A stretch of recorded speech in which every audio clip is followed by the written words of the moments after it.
I stood in my kitchen holding 3 untouched place settings, while my phone buzzed with notifications from our family chat. My son Daniel had posted a photo of my empty dining room with laughing emojis. "Look at Dad waiting for us like a lost puppy," he wrote. Sarah added, "Annoying old man, just eat alone already." Even sweet Jennifer, my youngest, chimed in with, "Nobody wants to spend Christmas with you anymore, Dad." They thought I couldn't see their messages. They had no idea I'd been watching everything for months. The untouched china seemed to mock me as I carefully placed each plate back in the cabinet. Martha had picked out this set 43 years ago for our first Christmas as newlyweds. She'd be horrified to see what our children had become. But then again, maybe she would have seen it coming before I did. She always was the sharp one. My name is Beaumont, and at 68 years old, I thought I'd done everything right as a father. After Martha passed 15 years ago from a sudden heart attack, I became both mother and father to our 3 children. Daniel was 30 at the time, just starting his law career. Sarah, 28, had been working in real estate for only 2 years. Jennifer, my baby, was 24 and fresh out of college. Those first years without Martha nearly broke me. Not because I couldn't function, but because I had to watch my children grieve while managing my own shattered heart. I threw myself into being the rock they needed. When Daniel's first marriage crumbled, I was there with a spare bedroom and endless patience. When Sarah's real estate career hit rough patches during the housing crisis, I quietly paid her mortgage for 6 months. When Jennifer couldn't find a job after graduation, I called in every favor from my 40 years as a financial advisor. I worked 2 jobs to maintain our lifestyle. Days at the investment firm, evenings consulting for small businesses. My hands grew calloused from maintaining our family home in Westchester because I wouldn't let them see me struggle to afford help. Every soccer game, every school play, every heartbreak and triumph, I was there. Daniel eventually remarried Victoria, a woman with expensive tastes and sharp ambition. They gave me 2 grandsons, William and Christopher, now 17 and 15. Sarah found Paul a seemingly stable accountant who treated her well. They had 1 daughter, Emma, now 21, and in her 3rd year at Cornell. Jennifer married young, but divorced 3 years ago. No children, thankfully, given how ugly the split became. The first sign something was wrong came 3 months ago during our regular Sunday dinner. I'd maintained this tradition even after they all moved out, cooking Martha's recipes and keeping her seat at the table empty out of respect. That particular Sunday, Sarah left her phone face up on the counter while helping me serve dessert. A text from Daniel popped up. "We need to move faster on Dad's house. Market is hot." Sarah's reply appeared before I could look away. "Jennifer found a lawyer who specializes in incompetency cases." My hands didn't shake. My expression didn't change. 68 years of life had taught me the value of a poker face. I simply continued slicing the apple pie while my mind raced. Incompetency. My house. What were my children planning? That night, after they'd all gone home with their usual hurried goodbyes and half-hearted hugs, I sat in my study and made a decision. If my children were plotting something, I needed to know what. The next morning, I drove to see Marcus Freeman, an old client who'd become a friend. Marcus ran a private investigation firm, and, more importantly, he owed me a favor from when I'd helped him save his business during the 2008 crash. "I need your help," I told him simply. "And I need complete discretion." Marcus didn't ask questions. Within a week, he'd installed hidden cameras in my home's common areas, all perfectly legal since it was my property. He also set up monitoring software on my home network that would capture any digital communications happening under my roof. I felt dirty doing it, but something in my gut told me I needed to protect myself. The next few Sunday dinners revealed a pattern. My children would arrive late, leave early, and spend most of their time on their phones or whispering to their spouses. They'd exchange meaningful glances when I told stories as if cataloging my words for some purpose. When I mentioned donating $10,000 to the Veterans Shelter downtown, Daniel actually snorted. "That's a lot of money, Dad," he said carefully. "Are you sure that's wise?" "What else would I do with it?" I asked. "Sit on it like a dragon hoarding gold." Victoria's eyes practically glowed with greed. "Well, you could invest it. For your grandchildren's future." I smiled blandly. The grandchildren whose college funds I already established. Those grandchildren. The room fell silent. Sarah quickly changed the subject to her latest listing, but I caught the sharp look she gave Daniel. They were definitely planning something, and it involved my money. 2 weeks before Thanksgiving, I decided to test them. During dinner, I pretended to forget our neighbor's name, calling Robert Richard several times. The way my children perked up like hunting dogs catching a scent told me everything. Jennifer actually pulled out her phone and typed something thinking I wouldn't notice. After they left, I reviewed the security footage.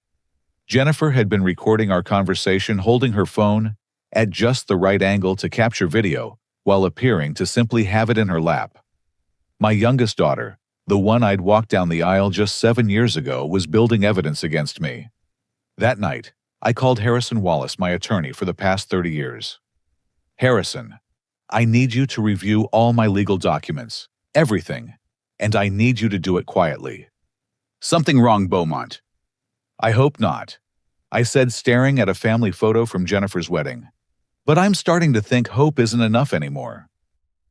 The trap was set. I just had to wait to see how far my children would go. Part of me prayed I was wrong, that this was all a misunderstanding. But as I climbed the stairs to my empty bedroom, passing photos of birthdays and graduations and family vacations, I knew better. The children I'd sacrificed everything for were plotting against me. The realization hit me as I sat on the edge of the bed Martha and I had shared for 28 years. I wasn't just fighting for my money or my house. I was fighting for my dignity, my autonomy, and the right to live my remaining years on my own terms. My children had forgotten who they were dealing with. I hadn't built a successful career and raised 3 kids alone by being weak or naive. They wanted to play games fine, but they should have remembered who taught them how to play in the first place. Thanksgiving arrived with unusual warmth for November in New York. I spent the morning preparing Martha's traditional feast: turkey brined for 24 hours, cornbread stuffing with sage from our garden green bean casserole, with crispy shallots, and sweet potato pie made from scratch. The house smelled like every happy holiday from the past 40 years. But the warmth in my kitchen couldn't thaw the cold dread in my chest. My children arrived fashionably late, as had become their custom. Daniel and Victoria pulled up in their new BMW, the one Victoria had posted about endlessly on social media. A little pre-holiday gift to ourselves. She'd written, though I knew from Marcus's investigation that they were drowning in debt. William and Christopher trudged behind their parents' faces buried in their phones, barely managing a "Hey, Grandpa," as they passed. Sarah and Paul came next, their faces tight with the kind of forced cheer that comes from pretending everything is fine. Emma, home from Cornell, at least had the grace to give me a genuine hug. "Smells amazing, Grandpa Beau," she said, using her childhood nickname for me. For a moment, her warmth made me doubt what I knew was coming. Jennifer arrived alone 45 minutes late, claiming traffic from the city. She kissed my cheek with lips cold as November rain and immediately asked if I needed help in the kitchen. "You know, Dad, at your age, all this cooking must be exhausting." "I've been cooking this meal since before you were born," I replied, basting the turkey. "I think I can manage." She exchanged a look with Sarah that they thought I missed. Every interaction now felt like evidence, gathering each word weighed for signs of decline. I decided to give them what they wanted, just a taste. "Where did I put those serving spoons?" I muttered, opening drawers I knew were empty. Martha always kept them. Somewhere. The shift in the room was palpable. Daniel leaned forward, Victoria's hand on his arm, like a handler with a hunting dog. Sarah pulled out her phone. Jennifer moved closer, her voice dripping with false concern. "Are you okay, Dad? You seem confused." "Just tired," I said, then found the spoons exactly where they always were. Too many late nights going over the shelter donations. We're expanding the program, you know. Daniel couldn't hide his wince. More money slipping through their fingers. Victoria muttered something about fiscal responsibility that she probably thought I couldn't hear. These people had no idea how good my hearing still was, probably because they'd stopped actually listening to me years ago. Dinner proceeded with the usual strained small talk. Paul droned about market volatility while sweating through his shirt despite the cool temperature. Sarah kept steering conversation toward my daily routines, fishing for information about my activities. Do you still drive to the grocery store yourself, Dad? That's quite far. Every Tuesday. I confirmed, carving the turkey with steady hands. Although sometimes I go on Thursdays instead. Or was it Wednesday last week? I let my voice trail off, saw them lean in like vultures. After the main course, Jennifer excused herself to use the bathroom.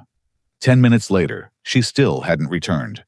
I found her in my study, my laptop open on the desk, trying to guess my password. Looking for something, I asked. She jumped, slamming the laptop shut.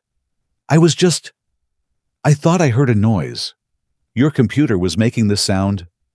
That's the screensaver, I said mildly. It plays ocean sounds. Martha loved the beach. Her face flushed. Right, of course. I'll just... I let her scurry away, then quietly enabled two-factor authentication on every account. If they wanted access to my finances, they'd have to try harder than that. During dessert, I played my ace. I've been thinking about the future, I announced, serving generous slices of pie. About what happens to all of this. I gestured around the dining room. The fork stopped moving, every eye fixed on me. I'm not getting younger, I continued, and maintaining this big house alone. Maybe it's time to consider changes. Daniel nearly choked on his pie. Changes? What kind of changes? Oh, I don't know. Maybe something smaller. Or, I paused dramatically, maybe that nice retirement community over in Rye, Hudson Gardens. They have lovely facilities. The reaction was immediate and visceral. Victoria's calculator brain was clearly running numbers on the house value. Sarah's real estate agent mask slipped, revealing naked greed. Jennifer actually licked her lips.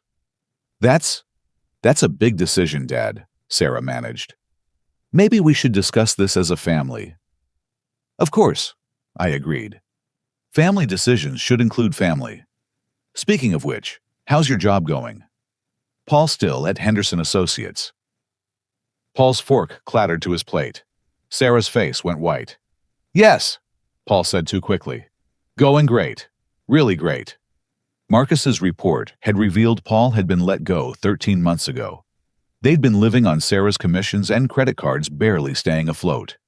The Thanksgiving turkey might as well have been a golden goose to them.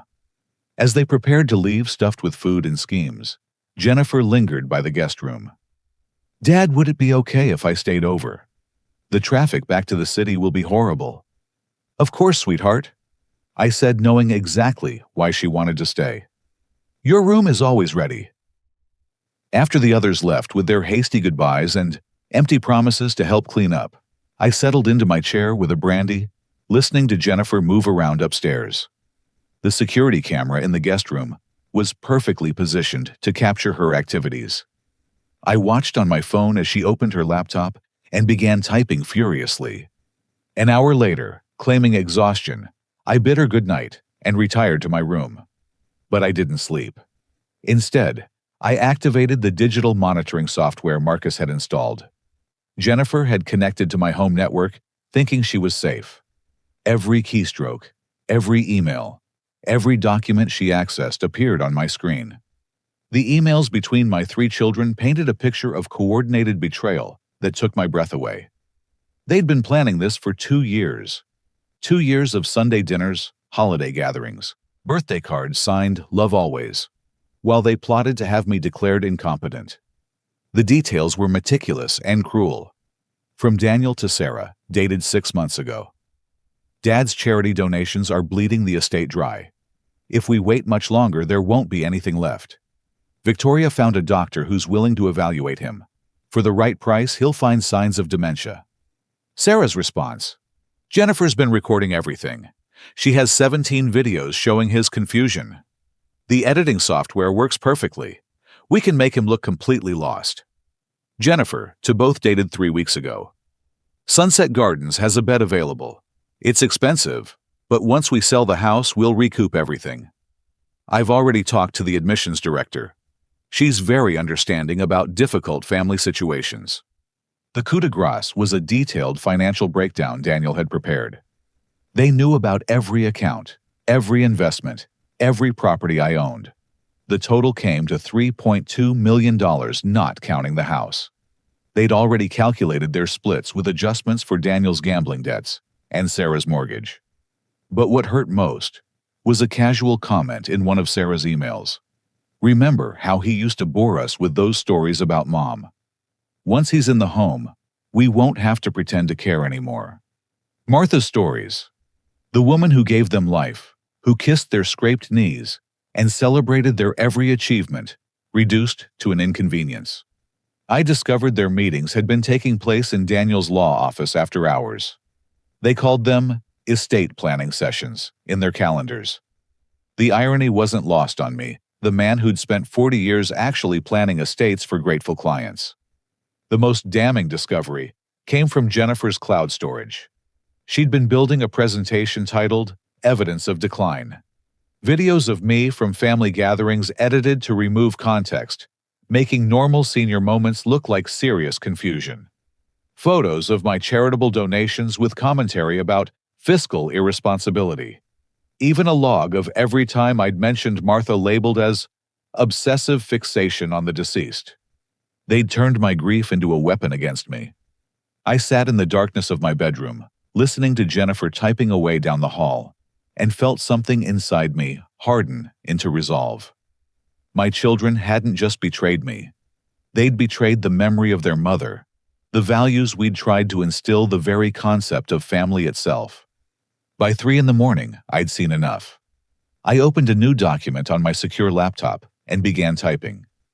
Harrison, I need to see you Monday morning. Bring your best estate planning team. We're going to war.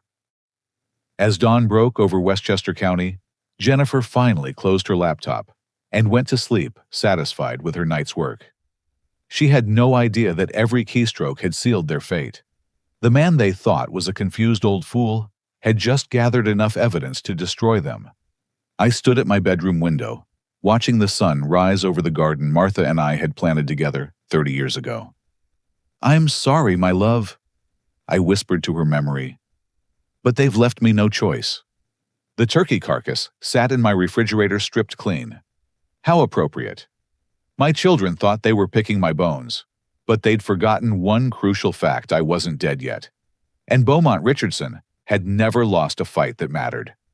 The war for my dignity was about to begin. December arrived with a vengeance blanketing Westchester, in the kind of snow that makes everything look pure and innocent. The deception couldn't have been more complete.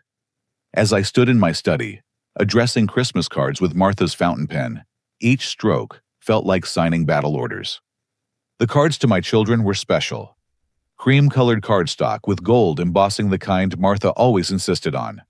Inside, I wrote personal messages in my steadiest hand. Daniel, Victoria, William, and Christopher. This Christmas marks a turning point for our family. I have important news to share about the future decisions that will affect everyone. Please join me for dinner on December 25th at 5 p.m. Don't be late. All my love, Dad. Similar messages went to Sarah and Jennifer, each crafted to spark curiosity without revealing anything. I sealed them with wax, using the family signet ring Martha had given me on our wedding day. If my children wanted to play period drama with my life, I'd give them all the gravitas they could handle. I hand-delivered each invitation, watching their faces carefully. Daniel accepted his with barely concealed irritation, while Victoria's eyes gleamed with anticipation. Sarah hugged me and promised they wouldn't miss it, though her smile never reached her eyes. Jennifer took hers with trembling hands, probably wondering if I'd discovered her Thanksgiving night activities. "I wouldn't miss it for the world, Dad," she assured me. And for once, I believed her, though not in the way she meant. The preparations for my final family Christmas began immediately. I hired Garrison's premier catering, the company that had handled Martha's funeral reception. Mrs. Garrison herself took my call. "Mr. Richardson, how lovely to hear from you. Planning something special?" "The most important dinner of my life," I told her. "I need your absolute best. Service for 8, though I expect only 4. She didn't question the strange mathematics. "We'll make it magnificent, sir. Your Martha would be proud." Next came the legal preparations. Harrison Wallace cleared his schedule for an emergency meeting. His office in White Plains had the kind of old-money discretion that made it perfect for sensitive matters. The mahogany panels had heard 40 years of secrets. They could handle a few more. "They're really going through with this?" Harrison asked after reviewing the evidence I'd gathered. His usually composed face showed genuine disgust. "Every email, every document, every edited video," I confirmed. "They plan to file the competency papers December 26th, the day after Christmas. They think a holiday filing will catch me off guard." Harrison's laugh was bitter. "Beaumont, I've known you since we were both young attorneys. You've never been caught off guard in your life." "There's a first time for everything," I said, "but not this time." We spent 6 hours restructuring my entire estate. The Beaumont Richardson Irrevocable Trust became a fortress of legal protection. Every asset transferred into it, with Marcus Freeman named as independent trustee. The trust had one beautiful poison pill: any family member who challenged my mental competency would automatically forfeit all rights to any distribution forever. But I wasn't done. The Martha Richardson Memorial Foundation, which I'd established after her death for small charitable gifts, suddenly received an endowment of $1 million.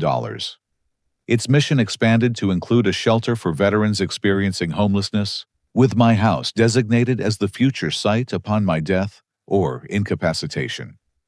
"You're sure about this?" Harrison asked as I signed document after document. "Once done, it can't be undone." "My children made it clear they see my home as nothing but dollars and square footage," I replied. "Let's see how they feel when those dollars sprout wings and fly away to people who actually need them."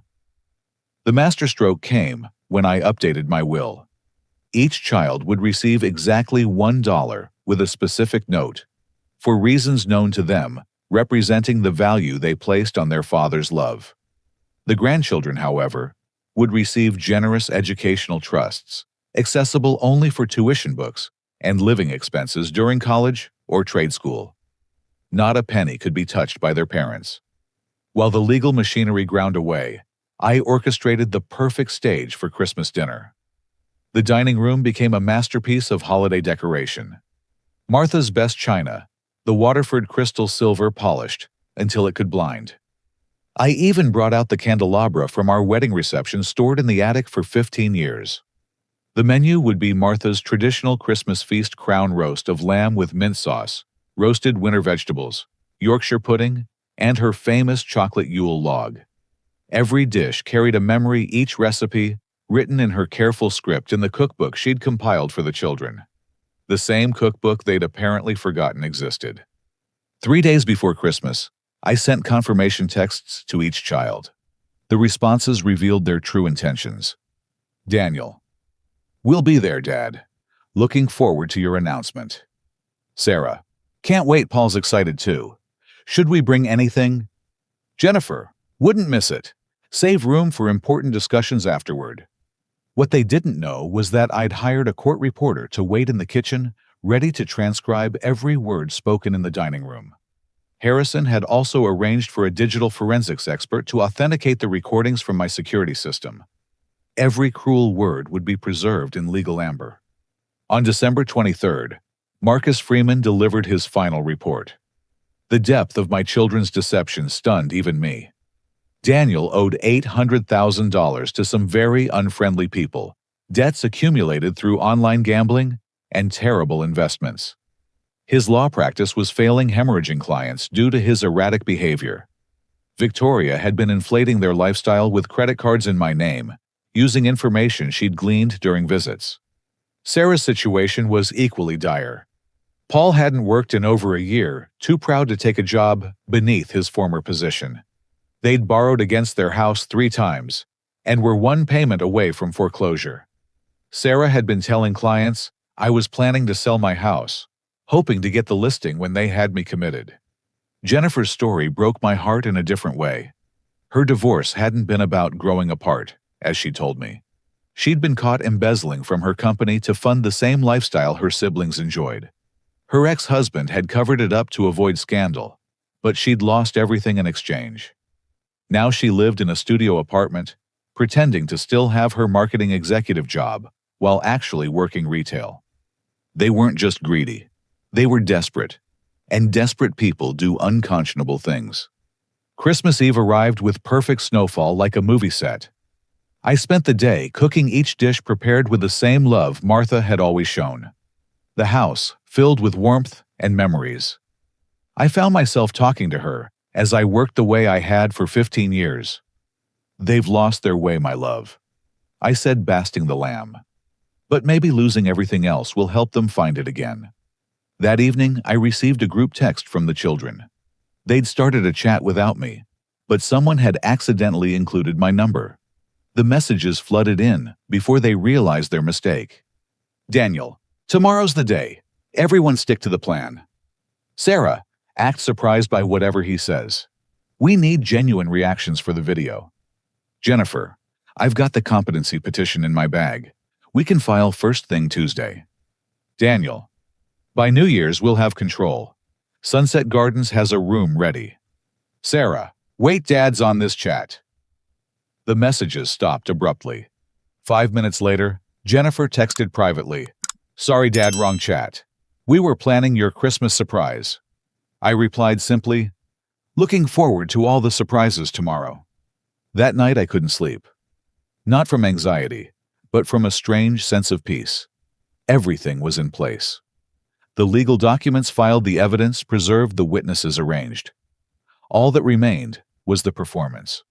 I stood in my bedroom window, watching snow blanket the garden where Martha grew her roses. Somewhere in the distance, church bells rang midnight. Christmas Day had arrived. "Give me strength, my love," I whispered. "Tomorrow, I teach our children their final lesson." The stage was set. The actors knew their roles even if they didn't know the true script. In 16 hours, the Richardson family would gather for dinner. Only one of us knew it would be our last. Christmas Day dawned crystal clear, the kind of morning that makes promises it can't keep. I woke at 5, as had been my habit for 40 years, and began the final preparations. The lamb went into the oven at precisely 6:30. By 7, I was showered, shaved, and dressed in my best suit, the charcoal gray Martha had picked for our last anniversary together. The morning passed in careful orchestration. Mrs. Garrison's team arrived at noon to handle the final touches. They moved through my home like benevolent ghosts, arranging flowers, adjusting place settings, ensuring every detail was perfect. I'd insisted on serving the meal myself, but they would remain in the kitchen witnesses to whatever unfolded. At 2 o'clock, I placed a call to Harrison Wallace. "Are all the documents ready for immediate execution?" "Everything's prepared, Beaumont. The trust transfers will complete the moment you give the word. Are you certain you want to proceed?" "They made their choice, Harrison. I'm simply honoring it." By 4:30, everything was perfect. The dining room glowed with candlelight and crystal. The lamb rested under silver domes. Martha's photograph on the mantel wore a fresh rose from the greenhouse. I sat in my study with a glass of 20-year-old scotch, watching the security monitors as my children didn't arrive. 5 o'clock came and went.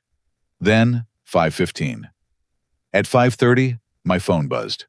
A text from Daniel. "Running late, Dad. Start without us." Similar messages followed from Sarah and Jennifer. Apologies without substance. Excuses without conviction. They were coordinating their absence, thinking it would reinforce their narrative of my declining mental state. The confused old man waiting for children who wouldn't come. I waited until 6, then called each of them. Voicemail every time. But I knew they were together. The GPS tracker on Daniel's car installed during his last visit showed all three vehicles at his house, having their final strategy session, no doubt. At 6:30, I sent a group text. "I'm still waiting. The dinner is getting cold. Please come."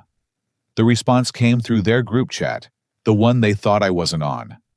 Sarah had created a new one, but in their haste, they'd included my number again. The messages flooded in. Jennifer: "He's been waiting 90 minutes. This is perfect." Daniel: "Wait another hour. Then we'll send the final messages." Sarah: "I almost feel bad. Almost." Victoria: "Don't go soft now. Think about our future." Paul: "The house alone is worth $2 million. Stay strong." Daniel: "Check the family chat. Time for the finale." The family chat, the one they knew I was on, suddenly exploded with cruelty. Daniel: "Dad, nobody's coming. We have our own lives." Sarah: "You can't expect us to drop everything for your dinners anymore." Jennifer: "Honestly, it's exhausting. The guilt trips the memories. The constant neediness." Daniel: "Photo of my empty dining room taken through the window. Look at him waiting like a lost puppy." Sarah: "Annoying old man. Just eat alone already." Victoria: "Maybe it's time to accept your children have outgrown you." Jennifer: "Nobody wants to spend Christmas with you anymore, Dad. Time to face facts." Paul: "Merry Christmas, Beaumont. Enjoy your lamb." I set down my phone and walked to the window. Daniel's BMW was pulling away from his house, followed by Sarah's SUV. They were going to Jennifer's apartment in the city for their own celebration. The GPS tracker confirmed it. In the dining room, Mrs. Garrison stood with tears in her eyes. "Mr. Richardson, I'm so sorry. Should we pack everything up?" "No," I said calmly. "Set up a video camera on a tripod. I want to record a message for my children. Then, I'd like you and your team to join me for dinner. No sense wasting Martha's recipes on an empty room." As her team scrambled to find a camera, I returned to my study and opened my laptop. My fingers flew across the keyboard, activating the plan I'd hoped never to use. The first email went to Harrison. "Execute all transfers immediately. Irrevocable Trust Foundation funding property deeds everything. Timestamp everything for 11:59 p.m. December 25th. His response came within minutes. "Understood. I'm at the office. Give me 2 hours." Next, I called Marcus Freeman. "Are you ready with the evidence packages?" 20 copies printed and bound, just as you requested. The digital versions are encrypted and ready for simultaneous release.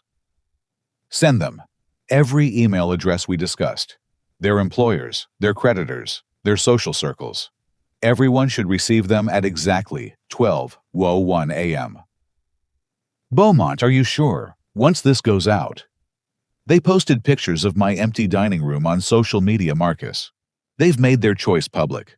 So will I. The next hour blurred with activity. Harrison's team worked their legal magic, transferring assets with the speed of modern banking. The house deed moved to the Martha Richardson Memorial Foundation. The investment accounts locked into irrevocable trusts. The cash accounts drained into charitable endowments. Every financial door slammed shut with digital finality. At 8 o'clock, I sat before the camera in my dining room. The feast spread behind me like a Renaissance painting. I spoke for 20 minutes, laying out the entire saga. The discovery, the evidence, the betrayal. But more than that, I talked about love, about sacrifice, about the values Martha and I had tried to instill. My children forgot that wealth isn't just money, I said to the camera. It's character, it's kindness, it's the willingness to put family before fortune. Tonight they showed me they've lost that wealth, so I'm giving them the opportunity to find it again. I explained the trust structure, the charitable donations, the educational funds for the grandchildren. I revealed that their childhood home would become a shelter for veterans men and women who understood sacrifice in ways my children never would. You thought I was weak, I continued, confused, declining. But I've been watching, listening, learning who you've become. And tonight you taught me the most painful lesson of my life. Sometimes love means letting go. The video ended with me raising a glass to Martha's portrait. To my wife, who would have seen this coming. And to my children, who will learn from this going. By 10 o'clock, everything was complete. The transfers confirmed the evidence packages scheduled the video uploaded to a private server with instructions for release. Mrs. Garrison and her team had helped me eat the dinner, sharing stories of their own families, reminding me that not all children forget their roots. At 11:45, I sent one final text to my children. Thank you for clarifying where we stand. Check your emails in the morning. Merry Christmas. The responses came quickly. Daniel, Dad, what are you talking about? Sarah, are you okay? You sound strange. Jennifer, should we come over? I didn't reply. At exactly midnight, as December 25th became December 26th, the digital wheels I'd set in motion began to turn. Email servers around New York pinged with notifications. Bank accounts updated with new balances. Legal databases registered new deeds and titles. Somewhere in Manhattan, my 3 children were laughing, toasting their upcoming windfall, planning their futures with money they'd already spent in their minds. They had no idea their world had just changed forever. I walked through my empty house, turning off lights, checking locks, following the routine of 40 years. In the kitchen, I packaged the leftover lamb and vegetables. Tomorrow, I'd take them to the veterans shelter, a preview of what this house would become. The security system showed Daniel's car returning to Westchester at 2 in the morning. He was driving too fast for the snowy roads. His phone would be ringing with calls from creditors who'd received notice that their debts wouldn't be covered by Daddy's money after all. Sarah would wake to find the locksmith at her door, her house finally foreclosed. Jennifer's carefully crafted image would crumble as her former employer received evidence of her embezzlement. I climbed the stairs to my bedroom, each step deliberate and measured. Not the shuffle of a confused old man, but the stride of someone who just won the most painful victory of his life. In the hallway, I paused at each childhood photo. Daniel in his Little League uniform. Sarah at her dance recital. Jennifer holding her college diploma. I gave you everything, I whispered to those frozen moments. Except the wisdom to value it. As I prepared for bed, my phone buzzed repeatedly. Calls and texts from numbers I recognized, and some I didn't. The word was already spreading through their social circles, but I'd said everything I needed to say. Tomorrow would bring rage accusations, probably lawyers. But tonight, I'd sleep peacefully for the first time in months. The money was safe from their grasping hands, distributed to people and causes that would honor Martha's memory. The grandchildren's futures were secure, protected from their parents' greed. And my children would finally face the consequences of their choices. I turned off the light and lay in the bed Martha and I had shared. Outside, snow continued to fall, covering the world in temporary purity. By morning, the storm would pass, the snow would begin to melt, and reality would seep back in. But for now, in the darkness of Christmas night, I closed my eyes and felt something I hadn't experienced in months. Peace. The peace that comes from doing the right thing, no matter how much it hurts. The peace of a father who loved his children enough to let them fall. Merry Christmas, Martha. I whispered into the darkness. I protected our legacy. Not the money, but what really mattered. Somewhere in the city, 3 phones were starting to ring. December 26th arrived with the harsh light of consequence. My phone, strategically left on silent, showed 147 missed calls by the time I padded downstairs at 6 in the morning. The first had come at 12:03 a.m. from Daniel. The last, just minutes ago, was from a number I didn't recognize, but suspected was a lawyer. I made coffee with deliberate calm, using Martha's French press and the expensive beans Jennifer had given me last Christmas, back when she still pretended to care. The irony wasn't lost on me, as I savored what would likely be the last gift from my daughter. At precisely 6:18 a.m., the doorbell rang. Through the security monitor, I saw Daniel's disheveled figure. His usually perfect hair wild, his expensive suit wrinkled. He was alone, which surprised me. I'd expected Victoria to be leading the charge. I took my time answering, letting him ring 3 more times before opening the door. "Good morning, Daniel. You're up early." His face was a study in barely controlled fury. "What did you do?" "Would you like some coffee? It's Jennifer's Christmas blend." "I don't want coffee." He pushed past me into the foyer, then froze. The paintings were gone. Martha's collection of watercolors worth roughly $50,000 had been donated to the museum the previous week. In their place hung photographs of veterans from the shelter, men and women who'd served their country and fallen on hard times. "Where are Mom's paintings?" "Donated." The museum was thrilled. They're planning a special exhibit in her honor. Daniel's hands clenched into fists. "You can't just—" "The house, Dad. You gave away the house." "Not gave. Designated. Upon my death or incapacitation, it becomes the Martha Richardson Veterans Center. Though given your plans to have me declared incompetent, I suppose you thought that would happen sooner rather than later." The blood drained from his face. "I don't know what you're talking about." I walked to the study, knowing he'd follow. On the desk lay a bound copy of the evidence package, his name embossed on the cover.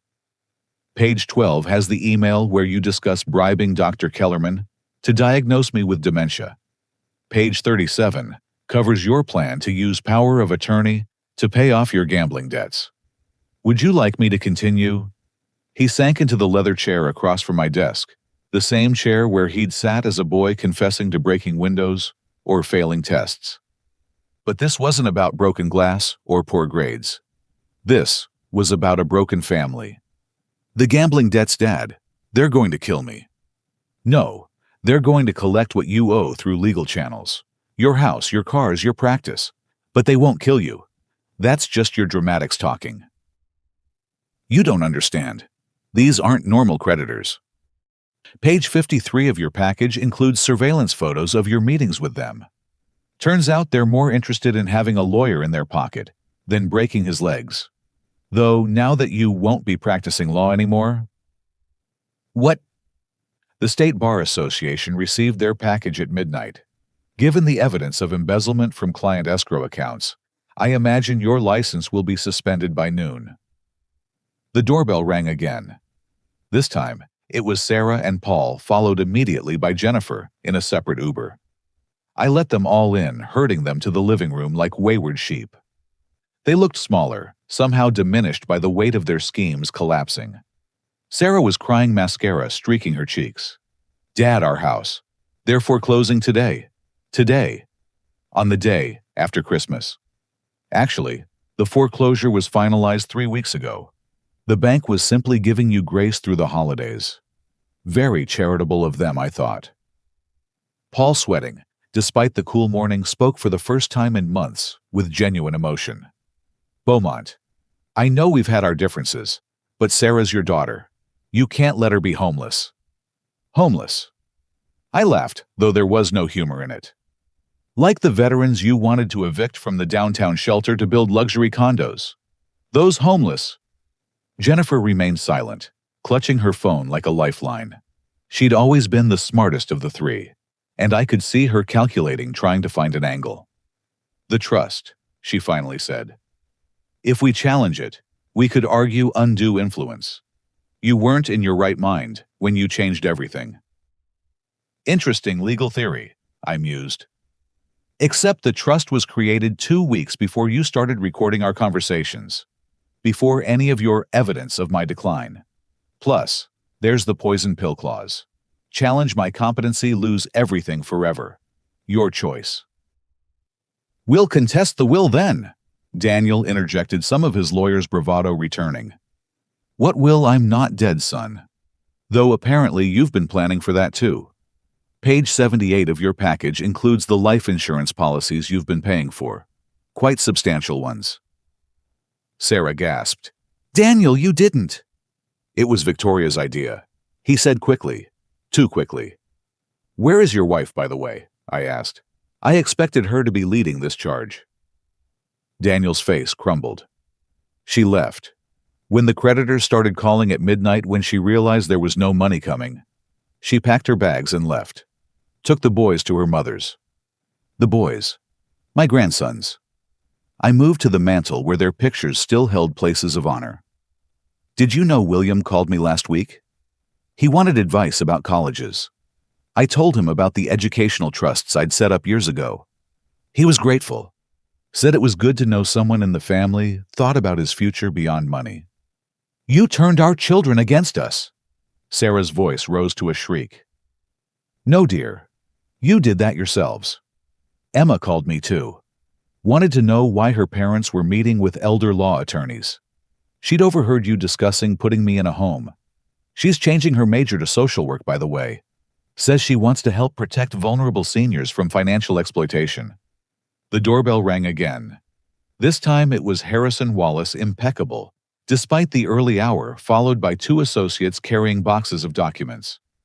Good morning, Beaumont. I see the family meeting has begun. My children shrank back as if he were carrying a weapon instead of legal papers. In a way, he was. These are cease and desist orders, Harrison announced, handing packets to each of them. You are hereby notified that any attempt to contact Mr. Richardson, enter his property, or challenge his mental competency will result in immediate legal action. The evidence packages delivered last night have also been provided to Adult Protective Services, who will be opening their own investigation. You're having us investigated. Jennifer's composure finally cracked. Dad, I'm your daughter. You stopped being my daughter the day you decided I was nothing but a bank account with dementia, I replied. The day you edited videos to make me look confused. The day you laughed about Mom's stories being boring.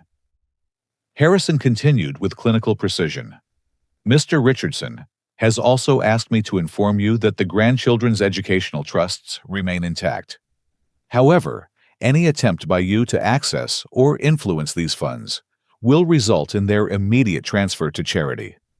What are we supposed to do? Sarah wailed. We have nothing. You have what you've always had, I said. Your education, your abilities, your potential. You just have to use them honestly for once. Daniel stood abruptly. This isn't over. We'll find a way to fight this. With what money? Harrison asked mildly. Your assets are frozen pending the criminal investigations. Your credit is destroyed. Your professional licenses are under review. Perhaps it's time to consider that the fight is already over. One by one, they filed out each, stopping at the door, as if hoping for a last-minute reprieve. Some sign that this was all a cruel joke, that Daddy would save them, as he always had. But I remained silent, watching them leave. Jennifer was the last turning back with tears streaming down her face. I'm sorry, she whispered. I'm so sorry. I know, I replied. Maybe someday that will mean something. After they left, I stood in my empty house, surrounded by the ghosts of better times. Harrison's hand on my shoulder was warm, reassuring. You did the right thing, Beaumont.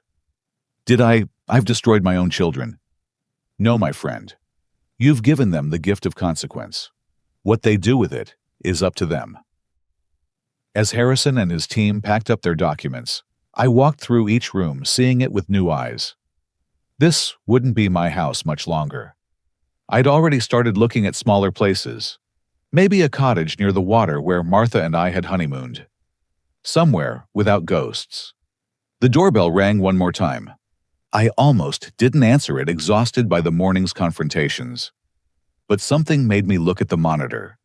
Emma stood on the porch, my granddaughter, looking older than her 21 years. I opened the door, and she fell into my arms, sobbing. I'm sorry, Grandpa. I'm so sorry for what they tried to do. I held her tight, this one bright spot in a dark morning.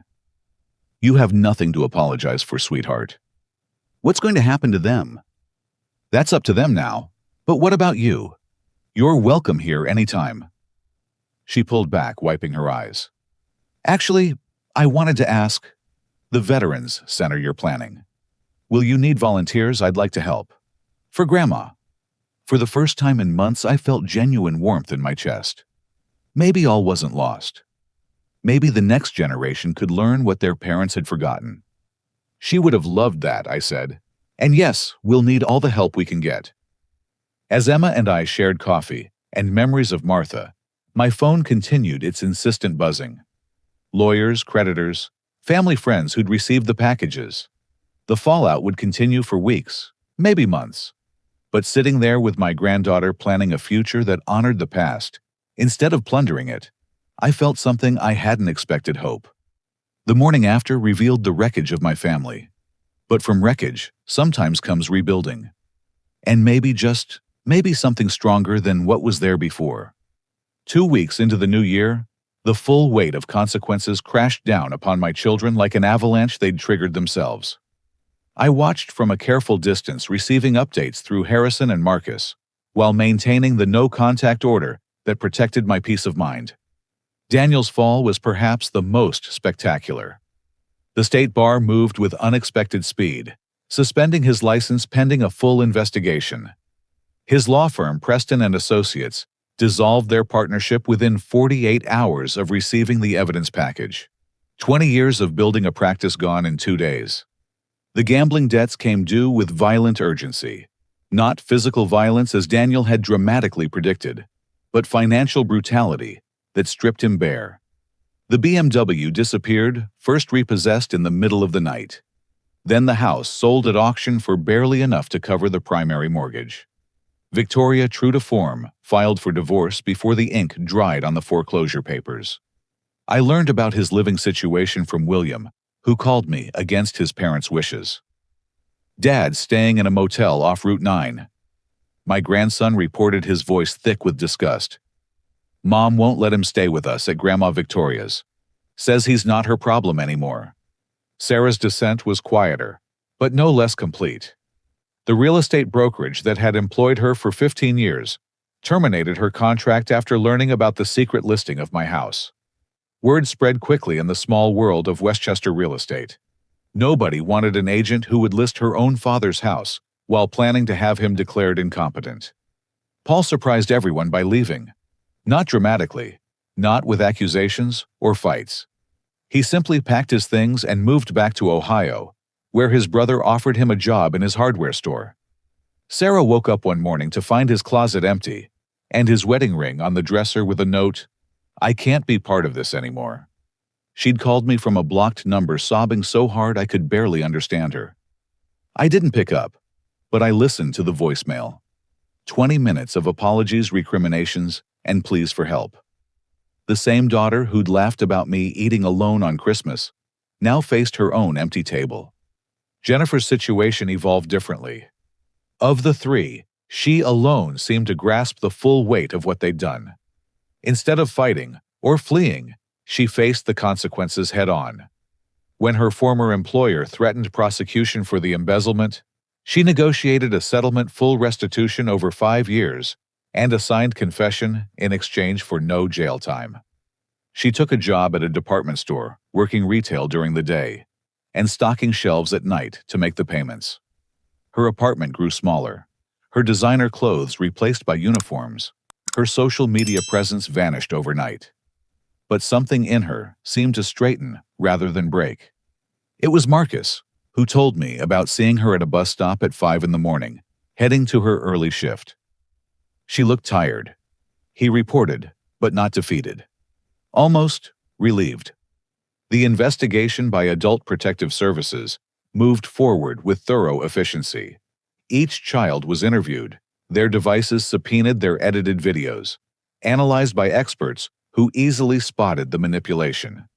The investigator, a no-nonsense woman named Patricia Graves, called me after completing her initial review. "Mr. Richardson, I've seen elder abuse in many forms, but this level of coordinated deception by adult children is particularly egregious. We'll be recommending charges to the district attorney." Criminal charges. Conspiracy to commit fraud, elder abuse, identity theft, for those credit cards in your name. Your son could face federal charges for the wire fraud involved in moving funds. These are serious crimes, Mr. Richardson. I sat with that information for days, wrestling with a decision no parent should face. They'd betrayed me, plotted against me, treated me as nothing more than a wallet to be emptied. But they were still my children, Martha's children. In the end, I chose a middle path. I met with Patricia Graves and the assigned prosecutor, bringing Harrison as my counsel. I want them to face consequences. I said carefully, but not destruction. They've already lost their careers, their homes, their marriages. I'm asking for supervised probation, community service, and mandatory counseling instead of jail time. The prosecutor, a young man who reminded me of Daniel at his best, frowned. Sir, with respect, they committed serious crimes. The evidence is overwhelming. The evidence I provided, I reminded him, which I can choose to contextualize differently if this goes to trial. A confused old man misunderstanding his children's concern.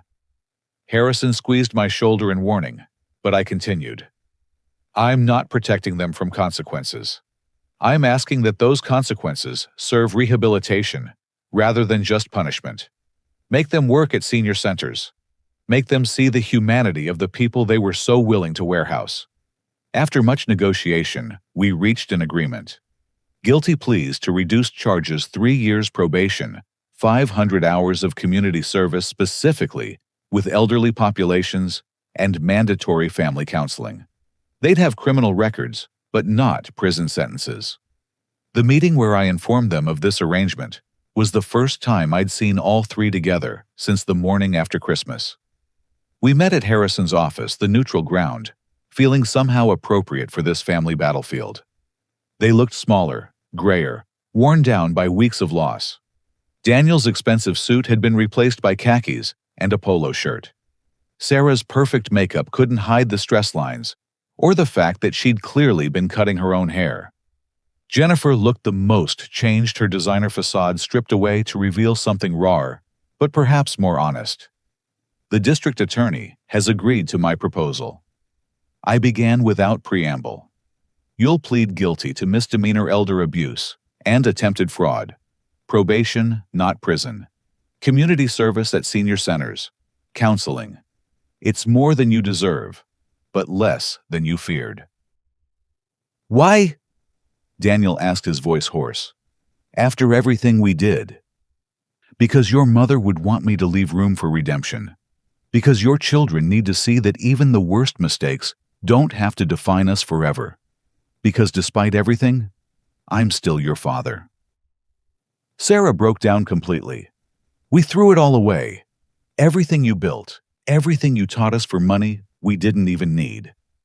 You thought you needed it, I corrected. You'd convinced yourselves that things mattered more than people. That comfort was worth more than character.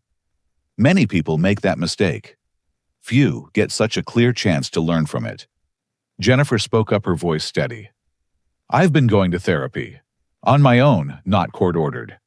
The therapist says we turned you into a symbol of our own failures. Instead of facing our problems, we blamed you for having what we couldn't achieve ourselves. That sounds like a good therapist, I acknowledged. Keep seeing them. Harrison distributed the plea agreements, explaining each term carefully. One by one, they signed, accepting responsibility for their actions in black and white. Daniel's hand shook. Sarah needed 3 attempts to spell her name correctly through her tears. Jennifer signed with the same determination I'd seen in her at the bus stop. As they prepared to leave, I stopped them. There's one more thing. Your grandparents. My parents left me some money when they died. Not much, about $30,000 each. I've held it in trust for 40 years, never needing it, never thinking about it. That money is yours now. Not from me, from them. Use it to rebuild. They stared at me in shock. After everything I was still providing for them, still being the father they'd tried to discard. Why? Sarah whispered. Because that's what parents do. We love our children even when they're unlovable. We provide even when they're ungrateful. We hope even when they seem hopeless. But this is the last financial help you'll ever receive from this family. Make it count. Daniel cleared his throat. The community service starts next week. I've been assigned to the Westchester Senior Center. The director mentioned you're on the board. I am, but I won't interfere with your service. You'll be treated like any other volunteer expected to show up, work hard, and treat every resident with dignity and respect. The same dignity and respect you forgot to show me. One by one, they filed out each, pausing at the door. This time, instead of hoping for reprieve, they seemed to be memorizing my face, as if seeing me clearly for the first time in years. Jennifer lingered last. Dad, I know I have no right to ask, but will you ever forgive us? I thought about Martha, about the values we'd tried to instill, about the family we'd dreamed of building.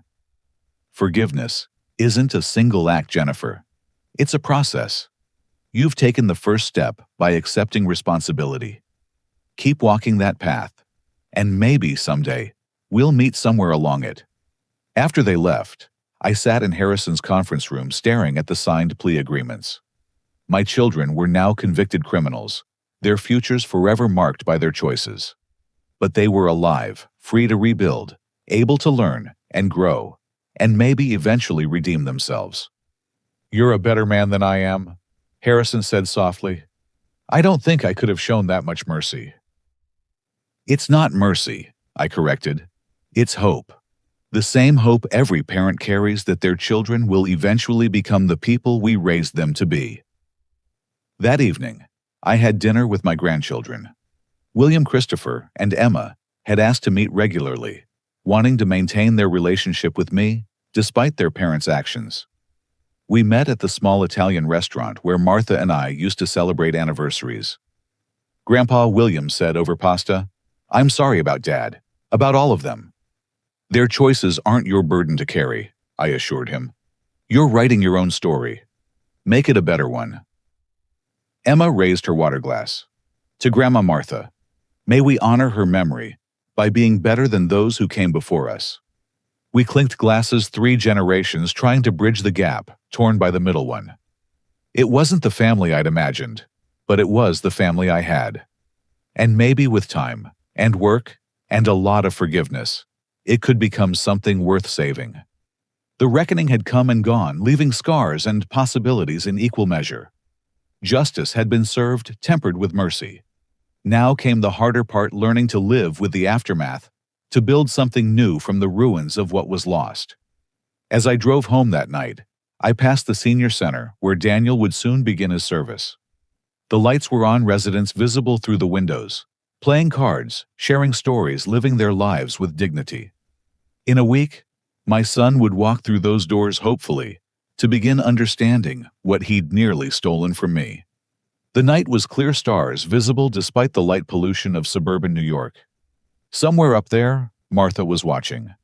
I hoped she approved of the balance I'd struck between justice and mercy, between consequence and compassion.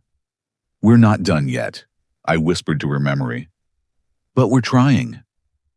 And sometimes trying is all any of us can do. 1 year later, Christmas Eve arrived with a gentleness that felt like grace. I stood in the kitchen of my new cottage in Croton-on-Hudson, smaller than the family home, but perfect for this chapter of my life. Through the window, the Hudson River flowed silver under winter moonlight, carrying away another year of pain and tentative healing. The doorbell rang at precisely 6 o'clock. I opened it to find Jennifer standing on the porch, holding a casserole dish, and wearing the nervous smile of someone unsure of their welcome. I brought green bean casserole, she said quietly, made with Grandma Martha's recipe. The one with the crispy shallots. Fried them myself. Burned the first 2 batches, but the third turned out right.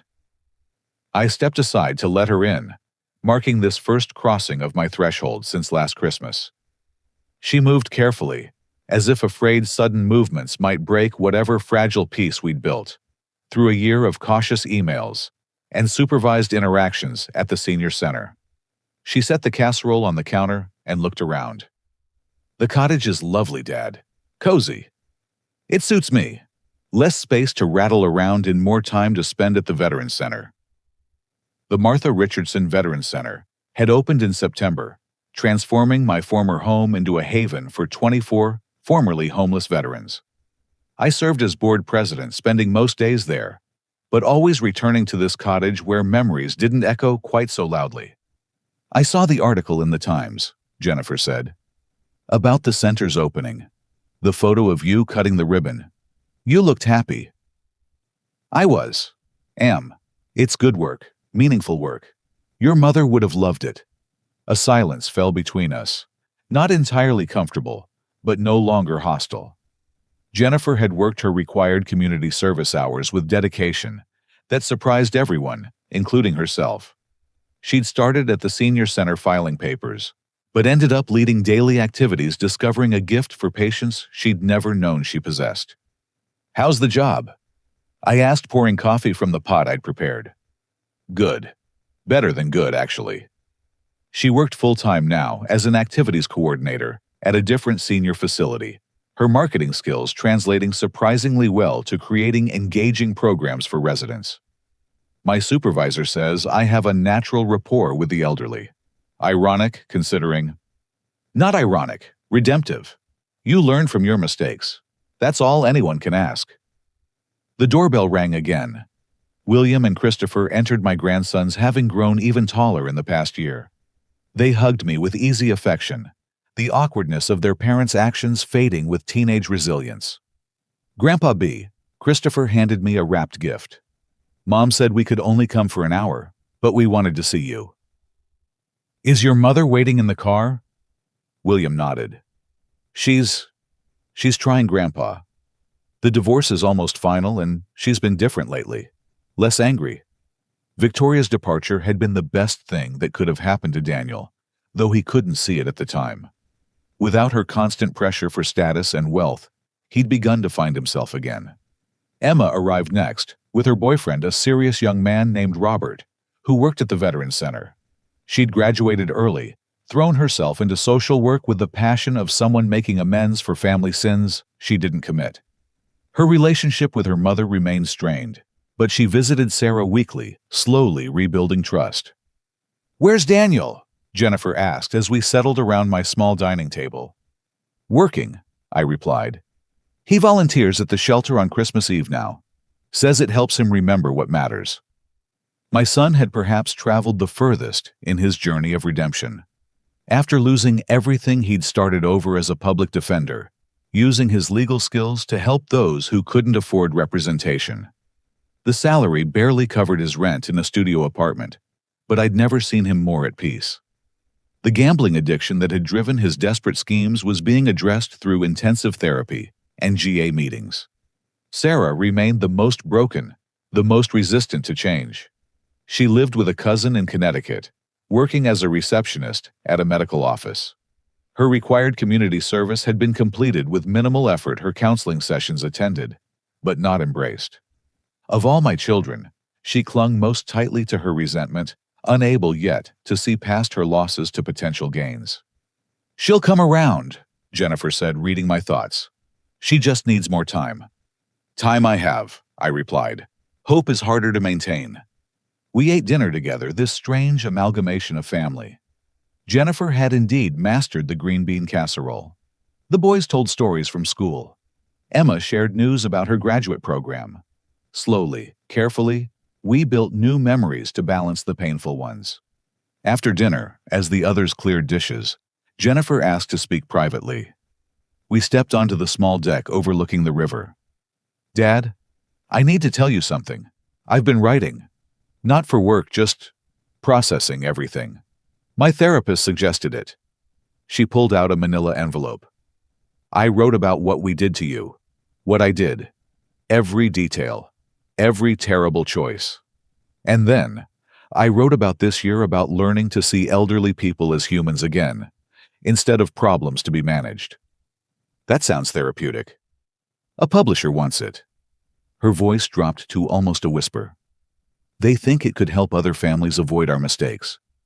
But I won't publish it without your permission. It's your story, too. I took the envelope, weighing its contents, both physical and emotional. What would you do with the proceeds? Donate them. Every penny. To the Veterans Center and the Senior Center where I did my service. I won't profit from what we did to you. Then you have my permission. Maybe some good can come from our pain. She hugged me. Then, the first real embrace in 2 years. I felt her tears on my shoulder and let my own fall freely. Forgiveness, I'd learned, came in waves, each one washing away a little more hurt, depositing a little more healing. The evening wound down naturally. The boys needed to get back to their mother. Emma had volunteer work in the morning. Jennifer lingered, helping with final cleanup. "Same time next year?" she asked at the door. "I'd like that. Daniel and Sarah too, if they're ready. My door is open to anyone who enters with genuine hearts." After everyone left, I sat by the fireplace with a photo album Emma had made me for my birthday. Pictures spanning decades, Martha and me on our wedding day. The children as babies, family vacations, graduations, celebrations. But also, new photos. The Veterans Center opening my grandchildren at various volunteer events. Even one of Jennifer leading bingo at the senior center, her face lit with genuine joy. The phone rang. Daniel's name appeared on the screen. "Hi, Dad. Merry Christmas Eve. How was the shelter?" "Full but good. We served 200 meals. One of the volunteers mentioned you'd donated all the turkeys." Anonymously, I thought. Nothing's really anonymous there. They all know who you are, what you've done for the community. I'm proud to be your son when they say that. You're finding your way back, Daniel. That's what matters. Dad, I wanted to ask, New Year's Day, would you be willing to have lunch, just you and me? There are things I need to say amends. I need to make properly. I'd welcome that. After we hung up, one more call came through. Sarah, her number no longer blocked. Daddy. Her voice sounded small younger. I saw the lights on at the old house. All those veterans living there. Mom's roses are still blooming in the greenhouse.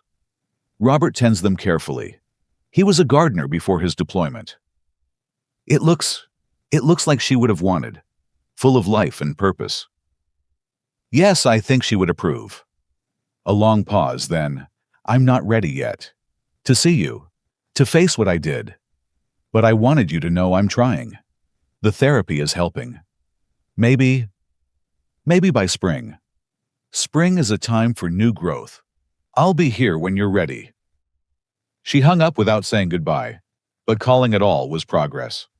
As midnight approached, I stepped outside onto the deck. The Hudson flowed eternal, indifferent to human struggles, but somehow comforting in its constancy. Above, stars wheeled in winter clarity, and I found myself talking to Martha, as I had every night for 16 years. They're coming back, my love. Slowly, painfully, but they're finding their way. The grandchildren give me hope for the future. Our children give me hope for redemption. The work at the center gives me purpose. It's not the life we planned, but it's a life worth living. The wind carried the faint sound of church bells announcing Christmas Day. Another year, ending, another beginning. The empty seats from last Christmas had taught my children the weight of absence. This Christmas's cautious gathering taught us all the possibility of presence. I thought about readers who might see themselves in this story, either as parents watching their children drift away, or as children who'd lost sight of what matters. The lesson wasn't comfortable sometimes. Love means letting people face consequences. Sometimes the greatest gift is refusing to enable. Sometimes a family must break completely before it can begin to heal. If you're reading this, I said aloud, imagining those who might need to hear it, and you see yourself in my children's choices or my painful decisions, know this: it's never too late to change course. But change requires truth, accountability, and the hardness of genuine love. Don't wait for next Christmas to start. Start now. The cottage was warm when I went back inside. On the mantel, Martha's photo smiled next to new pictures: the veterans at Thanksgiving dinner, Jennifer at her senior center job, Daniel at the public defender's office, even Sarah's tentative selfie from her therapy group. A family broken and slowly, carefully being pieced back together. My phone buzzed with a text from Jennifer. Thank you for tonight, for the chance, for everything. I love you, Dad. Similar messages followed from the grandchildren, even a brief, Merry Christmas, from Daniel. Sarah remained silent, but silence was better than cruelty. As I prepared for bed, I felt the kind of tired that comes from emotional work, completed burdens slowly lifting. The previous Christmas had been the worst night of my life, discovering the depth of my children's betrayal. This Christmas was quieter, smaller, but infinitely more hopeful. In the morning, I would visit the Veterans Center, share breakfast with men and women who understood sacrifice and redemption.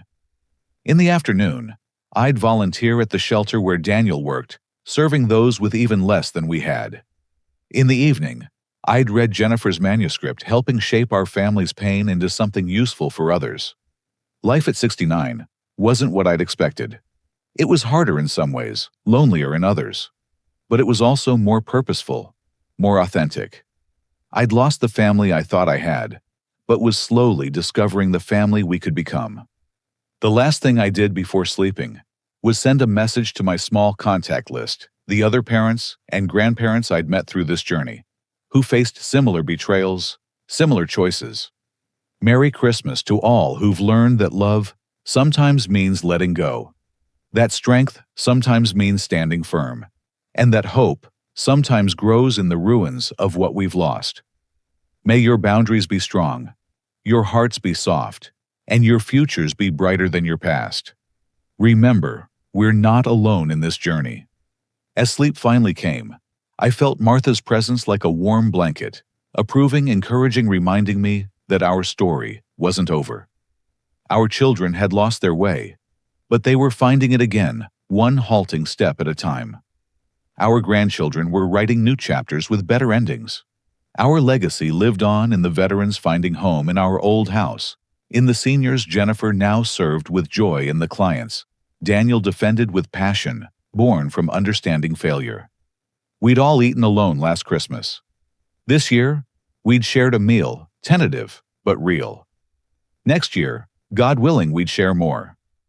The table Martha had set with love 43 years ago still had room for redemption, for second chances, for the messy, painful, beautiful work of being a family. In the darkness, I whispered one last prayer. Thank you for the hardest year of my life. It broke us. It saved us. It taught us that love isn't always soft, but it's always true. Help us remember. Help us rebuild. Help us become the family you meant us to be. Outside, snow began to fall, covering the world in temporary perfection. By morning, it would be disturbed by footprints marred by reality. But for now, in the quiet of Christmas night, everything was possible. Everything could be made new. Even us. Dear friends, if this story touched your heart or reminded you of your own family struggles, I'd love to hear your thoughts in the comments below. Have you faced similar challenges with family members who lost sight of what truly matters? How did you find the strength to stand firm in your boundaries while keeping your heart open to forgiveness? Please share your experiences, wisdom, and hope with our community. Your story might be exactly what another person needs to hear today. And if you found value in this narrative, please like this video and subscribe to our channel for more stories about family redemption and the complicated beauty of unconditional love. Share it with someone who might need to hear that they're not alone in their struggles. Thank you for joining me on this difficult but ultimately hopeful journey. Remember, you're stronger than you know, and it's never too late for a new beginning. May your own story find its way to healing and hope. Until next time, may your tables be full of those who truly value your presence, and may your hearts be light with the knowledge that real love sometimes means making the hardest choices. God bless and Merry Christmas.